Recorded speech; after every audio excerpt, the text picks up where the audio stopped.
anxious for nothing, but in everything, by prayer and supplication, with thanksgiving, let your requests be made known to God. Be anxious for nothing, but in everything, by prayer and supplication, with thanksgiving, let your requests be made known to God. Bonjour à tous et bienvenue sur votre chaîne. Je suis heureux de partager avec vous un résumé de la leçon 10, intitulée « Plénitude en Christ ». Dans un monde rempli d'options spirituelles, de traditions religieuses et de philosophies persuasives, de nombreux croyants se demandent discrètement « Christ est-il vraiment suffisant ? Avons-nous besoin de quelque chose de plus ? Des règles supplémentaires, des rituels, des expériences ou une connaissance secrète, plus profonde ? Pour être vraiment complet, l'Église de Colosse était confrontée à cette question.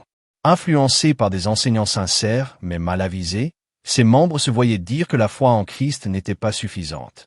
Ils avaient besoin de la circoncision, d'observances cérémonielles, de règles strictes et même de pratiques spirituelles mystiques. Leur simple confiance en Jésus était compliquée.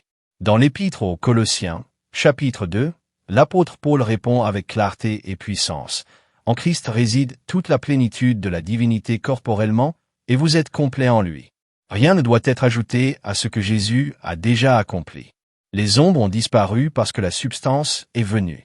Cette semaine, nous découvrirons ce que signifie vraiment être enraciné, édifié et fermement établi en Christ, et pourquoi la compréhension de sa suffisance nous protège de tous faux enseignements. Vivons-nous vraiment comme des personnes qui sont complètes en lui? Le verset à mémoriser cette semaine se trouve dans Colossiens chapitre 2 versets 16 à 17. Que personne donc ne vous juge au sujet du manger ou du boire, ou au sujet d'une fête, d'une nouvelle lune ou des sabbats, qui sont l'ombre des choses à venir, mais la substance est de Christ. Paul a écrit à l'église de Colosse parce que de faux enseignants introduisaient des idées qui semblaient spirituelles mais qui, en réalité, s'appellent l'Évangile. Ces enseignements mélangeaient des pratiques cérémonielles juives, des traditions humaines, des règles ascétiques et même des éléments mystiques tels que le culte des anges. Bien que sincères et religieux, ces enseignants déformaient la simplicité et la plénitude du salut en Christ. Le texte à mémoriser est souvent mal compris, en particulier en ce qui concerne le sabbat. Cependant, lorsqu'on le lit dans son contexte, Paul n'attaque pas le sabbat du 7e jour des 10 commandements. Il aborde plutôt les lois cérémonielles, les fêtes, les nouvelles lunes et les sabbats rituels qui annonçaient le Christ et trouvaient leur accomplissement en lui. Leçon du dimanche. Le Christ, source de toute sagesse. Paul déclare qu'en Christ sont cachés tous les trésors de la sagesse et de la connaissance. C'est une réponse directe aux influences philosophiques qui troublent l'Église. La philosophie humaine, la tradition et les principes mondains prétendent offrir l'illumination, mais la vraie sagesse ne se trouve qu'en Jésus. Paul avait deux objectifs en écrivant.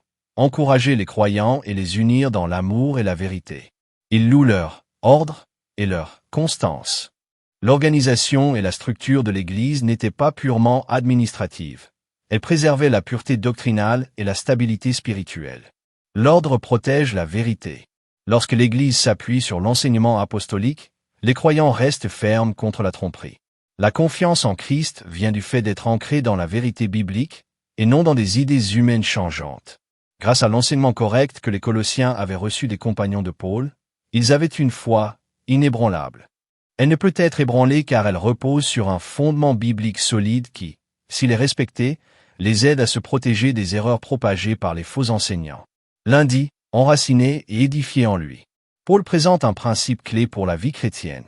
Il écrit, « Comme vous avez reçu le Seigneur Jésus-Christ, marchez en lui. » Le salut commence par la réception d'une personne, et non pas simplement de doctrine. Mais cette réception inclut l'acceptation de ces enseignements tels qu'ils sont révélés dans les Écritures. La parole vivante, le Christ, et la parole écrite, la Bible, ne peuvent être séparées. Utilisant la métaphore d'une plante, Paul décrit les croyants comme étant enracinés en Christ, édifiés en lui, affermis dans la foi. Comme un arbre sain planté par le Seigneur, le chrétien grandit grâce à une connexion continue avec Christ. La croissance nécessite un abandon quotidien. Accepter Christ implique de mourir à soi-même, un processus continu et non un événement ponctuel. Les faux enseignements sont comparés à des substituts artificiels. Ils peuvent sembler impressionnants, mais ils manquent de vie. Les traditions humaines peuvent asservir à nouveau les croyants, même après que le Christ les ait libérés. En bref, accepter des enseignements non bibliques signifie rejeter le Christ, car ceux qui adhèrent à de faux enseignements ont malheureusement adopté un autre évangile et ont accepté l'autorité humaine plutôt que l'autorité des Écritures. C'était un danger dans l'Église primitive et cela reste un danger aujourd'hui. Mardi, cloué sur la croix. Colossiens 2, versets 11 à 15 dit « Et vous, qui étiez morts dans vos fautes et dans l'incirconcision de votre chair, il vous a rendus vivants avec lui, en vous pardonnant toutes vos fautes, en effaçant l'acte dont les ordonnances nous condamnaient et qui nous était contraire. Et il l'a ôté, en le clouant à la croix. » Ce verset est souvent utilisé à tort pour affirmer que la loi de Dieu a été abolie à la croix. Cependant, une lecture attentive montre que Paul aborde un sujet différent. Il parle de la circoncision, faite sans main, la circoncision du cœur. Le baptême comme identification à la mort et à la résurrection du Christ, le pardon des péchés, l'acte écrit des ordonnances clouées à la croix. Le terme « ordonnance » fait référence au décret, en particulier aux lois cérémonielles qui séparaient les Juifs et les gentils. Celles-ci comprenaient la circoncision et les exigences rituelles consignées par Moïse. Paul ne parle pas des 10 commandements. En fait, ailleurs, il définit le péché comme une violation de la loi dans Romains 7, verset 7. Il souligne plutôt que le système cérémoniel, qui préfigurait le sacrifice du Christ, a été accompli sur la croix. Par conséquent, les croyants païens n'étaient pas tenus d'adopter les pratiques cérémonielles juives. La croix a supprimé la condamnation et aboli les barrières cérémonielles, mais pas la loi morale de Dieu. Mercredi, ombre ou réalité. Paul dit aux croyants de ne laisser personne les juger au sujet des offrandes de nourriture ou de boissons, des fêtes, des nouvelles lunes, des sabbats. Ceux-ci sont décrits comme l'ombre des choses à venir, mais la réalité est en Christ. La séquence reflète les calendriers cérémoniels de l'Ancien Testament dans Osée 2 versets 11 et Lévitique 23. Ces sabbats spéciaux étaient liés aux jours de fête annuelle et aux services sacrificiels. Il annonçait l'œuvre rédemptrice du Christ. Le sabbat du 7e jour, cependant, a été institué lors de la création, bien avant le péché et le système du sanctuaire. Il n'est pas une ombre de la rédemption, mais un mémorial de la création. Paul veut dire que les croyants ne doivent pas être jugés sur des observances cérémonielles qui ont été accomplies en Christ. La réalité est venue, l'ombre a rempli son rôle.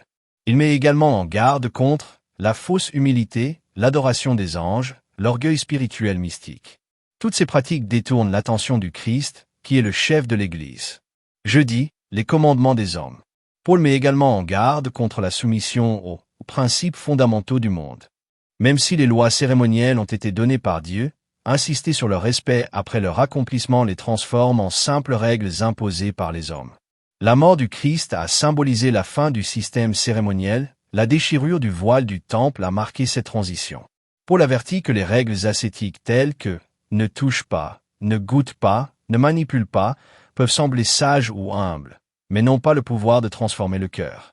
Les règles extérieures ne peuvent produire la sainteté intérieure. Le danger réside dans une subtile fierté spirituelle qui consiste à croire qu'une observance stricte rend supérieure ou mérite la faveur de Dieu. Le véritable salut repose uniquement sur ce que le Christ a fait pour nous, en dehors de nous. Bien que le Christ œuvre en nous, notre justification n'est jamais fondée sur nos performances. Vendredi, protéger l'autorité des Écritures. La leçon se termine par un avertissement sévère contre les philosophies et les traditions qui sapent l'autorité biblique. Tout au long de l'histoire, les spéculations humaines, qu'elles soient philosophiques, critiques, mystiques ou spiritualistes, ont tenté d'affaiblir la confiance dans les Écritures. Nous devons fixer nos yeux sur le Christ, nous accrocher fermement à la Bible en tant que parole autoritaire de Dieu et rejeter les interprétations qui contredisent l'Évangile. Le Christ est la plénitude de la divinité incarnée.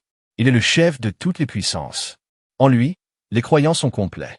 Il n'y a aucune déficience spirituelle qui nécessite d'être comblée par des rituels, des traditions ou des expériences mystiques. Chers auditeurs, cette leçon enseigne que le Christ est pleinement Dieu, le salut est complet en lui. Les lois cérémonielles ont été accomplies sur la croix. Les traditions humaines ne peuvent améliorer l'Évangile.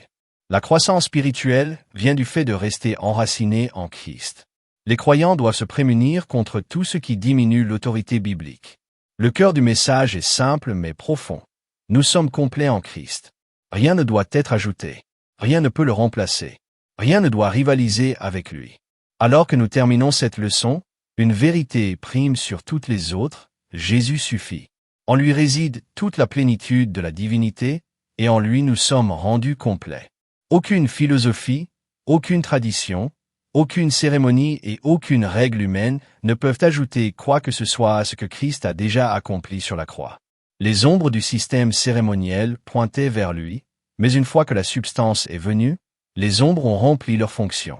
Le salut ne se trouve pas dans les rituels, les règles extérieures ou l'orgueil spirituel, mais dans une relation vivante avec Jésus. Être complet en Christ signifie que nous reposons pleinement dans sa justice, que nous avons entièrement confiance en son sacrifice et que nous restons enracinés dans sa parole.